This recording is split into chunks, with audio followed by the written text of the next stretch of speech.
Tap क्लिप्सला subscribe करा आणि हा व्हिडिओ पूर्ण बघायचा असेल तर मेन चॅनल TAP पॉडकास्टला पण सबस्क्राईब करा, नक्की व्हिजिट करा. Enjoy the clip. इगोवर तर आपलं बोलणं झालं. दुसरा मुद्दा आहे की यूथ आजकाल मूवीज, वेब सिरीज यांच्याकडे खूप वळलेली दिसते. त्यातले जे कॅरेक्टर आहेत त्यांना ते खूप हिरो मानतात. प्रश्न हा आहे की ते मारधाड, अश्लीलता ह्या गोष्टींमध्ये बघतात आणि शिकतात आणि तसे गुन्हे पण वाढतात. परंतु आपल्याकडे महाराष्ट्रीयन संस्कृतीमध्ये एवढे संत आहेत, त्यांचे इतके शुद्ध आणि महान चरित्र आहेत, यांना आपण हिरो का मानत नाही? किंवा तुम्ही असं सांगा की आजची पिढी संतांना एक हिरो, आदर्श किंवा आयडल म्हणून मानायला पाहिजे, असं काय करत आहे? सगळ्यात महत्त्वाचा आणि माझ्या आवडीचा प्रश्न.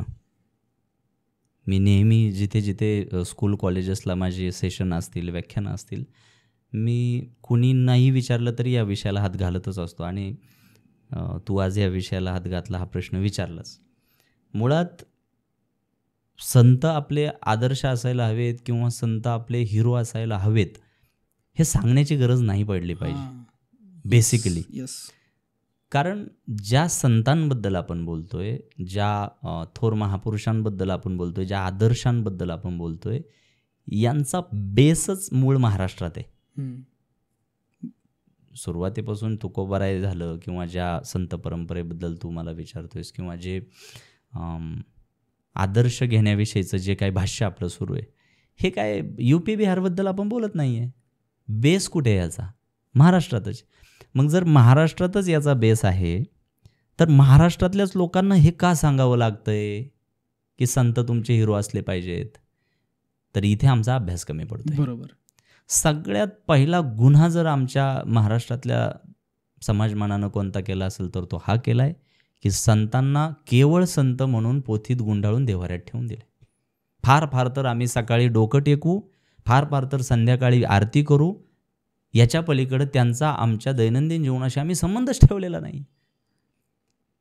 मी जबाबदारीनं बोलतो की अगदी पारमार्थिक आणि भक्तिमय आयुष्य जगणारा सुद्धा एखादा जर व्यक्ती असेल तर तो केवळ आरतीच्या, दर्शनाच्या किंवा फार तर पारायणाच्याच वेळी ह्या संतांना भेटत असेल किंवा आठवण काढत असेल. पाहिले तसं. हो. तुमच्या दैनंदिन जीवनाशी यांचा रिलेव्हन्स फार कमी झाला आहे. तर आज ही वेळ इथपर्यंत ताणली गेली की आम्हाला सांगावं लागते की संत तुमचे हिरो असावेत.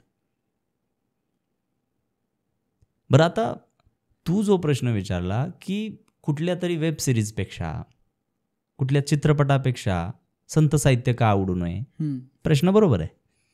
कुठल्या तरी पिक्चरमधल्या हिरोपेक्षा, कुठल्या तरी वेब सिरीजमधल्या ॲक्ट्रेसपेक्षा आम्हाला संत किंवा संत परंपरेतली ही थोर महापुरुष, ही साधू महात्मे का आवडत नाही? मी फार अभ्यासानं आणि जाणीवपूर्वक ही गोष्ट अधोरेखित करतो की ते आदर्श का नसावेत आणि हे आदर्श का असावेत याचा दुवा आता आपल्याला स्पष्ट करायचा आहे.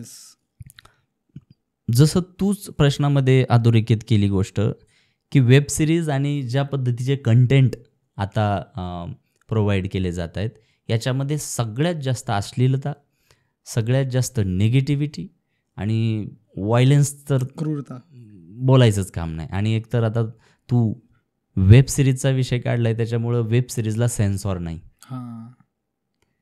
तिला मर्यादाच नाही, कसलंच बंधन नाही. तरुणांनी वेब सिरीज पाहाव्या नाहीत का? नक्कीच पाहाव्या. आत्तापर्यंत OTT प्लॅटफॉर्म्सवर असलेला कोणताही चांगला कंटेंट मी सुद्धा सोडलेला नाही. आता गेल्या काही दिवसांपूर्वीच मी नेटफ्लिक्सवर हेलबाउंड नावाची एक सिरीज पाहिली. मला अत्यंत थीम त्या सिरीजची आवडली. जो कंटेंट होता त्याच्यामध्ये असं दाखवलं आहे की माणसांसाठी बनवलेले कायदे पुरेसे नाही आहेत आणि एक दिवशी अतिरेक होतो पापांचा, अतिरेक होतो कर्माचा आणि यमदूत प्रत्यक्ष पृथ्वीवर येतात आणि ज्याचा पापाचा गढा भरलाय त्याला भस्म करून टाकतात. ओके, थोडंसं ऐकायला विचित्र वाटेल, पण त्यांनी जो कंटेंट पॉवरफुल पद्धतीनं मांडला ना, तो मला आवडला. की कदाचित भविष्यात अशी वेळ येऊ शकते की साक्षात यम येतील आणि फोडून टाकतील. तर हा दाखला मी कशासाठी देतोय? चांगल्याही गोष्टी आहेत ना, बरोबर, नक्की पहा. तुमचा मर्म कळाला आहे तो. काय बघायला पाहिजे. येस, ज्या वेळेस तुमच्या बुद्धिमत्तेला नकारात्मकतेचं ग्रहण लागायला सुरुवात होईल त्यावेळेस तुम्ही तिथे थांबले पाहिजे. आणि या कारणामुळं ते तुमचे आदर्श नको आहेत. कुठला तरी केस वाढलेला तुमचा भाई आदर्श नको आहेत, कारण त्यांचंच भविष्य अंधारात आहे. ते आदर्श का नको आहेत हे मी तुम्हाला सांगितलं. आता हे आदर्श का हवेत हे सांगतो. वारकरी संप्रदाय, नवे नवे आपली हिंदू धर्मसंस्कृती, नवे नवे आपलं भागवत धर्माचं जेवढं काही साहित्य उपलब्ध आहे, या प्रबोधनाच्या चळवळीमध्ये ज्या ज्या थोर महापुरुषांची आणि महात्म्यांची, संतांची नावं आली, या सगळ्यांचं जे आयुष्य आहे, यांनी आयुष्य तत्वांवर ठाम राहूनच जगलं. यांचा प्रत्येक विचार हा तर्कशुद्ध होता, लॉजिकल होता. यांनी कुठेही तुम्हाला दैववादी किंवा चमत्कारवादी आयुष्य जगायला प्रवृत्त केलं नाही. माऊली ज्ञानेश्वर महाराज असतील, जगद्गुरू तुकाराम महाराज असतील, हे आपले हिरो का असावेत? यांनी ज्या अनेक गोष्टी आम्हाला शिकवल्या, त्यातली एक गोष्ट सगळ्यात महत्त्वाची अशी, यांनी आम्हाला व्यक्तिमत्व विकासावर काम करायला पहिलं शिकवलं. त्यांनी भाषणं नाही दिली, व्यक्तिमत्व विकासाचे क्लासेस नाही घेतले त्यांनी. त्यांच्या चरित्राकडे बघितल्यानंतर, चरित्र मीन्स त्यांचं जीवनमान, त्यांच्या आयुष्याची रूपरेषा जर अभ्यासानं तपासली तर त्यांनी त्यांच्या कृतीतून आम्हाला व्यक्तिमत्व विकासावर भर द्यायला शिकवलं.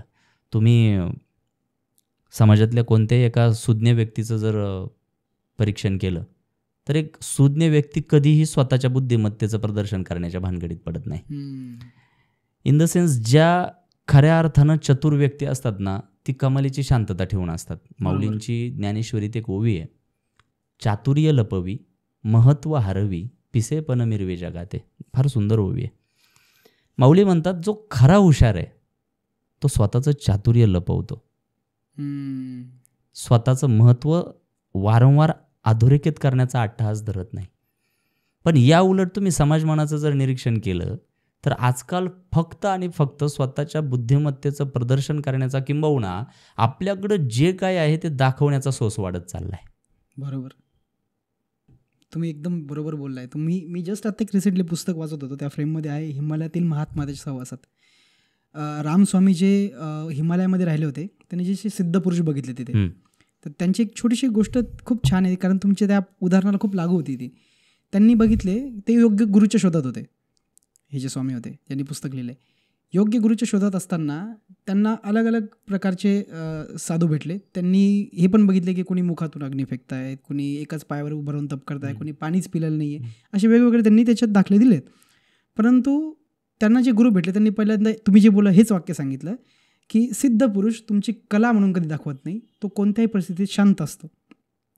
हा दाखला तुमचा किती महत्त्वाचा आहे. आणि ज्याला आजकाल ज्याला ज्ञान असतं तो कायम शांत असतो, आणि जो उथळत्या पाण्याला खळखळाट फार. एक्झॅक्टली. तर त्याची मला ती गोष्ट आठवली, मी मध्येच तुम्हाला इंटरप्ट केलं प्लीज. नाही, उलट तुझ्या उदाहरणानं मला सप्लिमेंट मिळालं की आपण ही बोलीभाषेतली म्हण आपण कंटिन्यू करू शकतो की उथळ पाण्याला खळखळाट फार. अगदी रोजच्या जेवणात आपण बोलताना म्हणतो की नोटांचा आवाज येत नाही, चिल्लर आवाज करते. तर ज्या व्यक्ती खरोखर प्रगल्भ असतात, सुज्ञ असतात, ते आपल्याकडे जेवढं काय आहे ते वारंवार दाखवण्याचा सोस कधी धरत नाही, आणि यालाच प्रगल्भता म्हणतात. आणि ही प्रगल्भता वारकरी संतांनी त्यांच्या कृतिशील आयुष्यातून अधोरेखित केली. दॅट्स वाय ते आमचे हिरो असायला हवे. कसा वाटला हा पॉडकास्ट हे नक्की कळवा. तुमचे विचार कॉमेंट्समध्ये कळवा. सबस्क्राईब करा, कारण तुमच्यासाठी असेच नवीन नवीन कंटेंट घेऊन येतोय. पाहत रहा TAP पॉडकास्ट.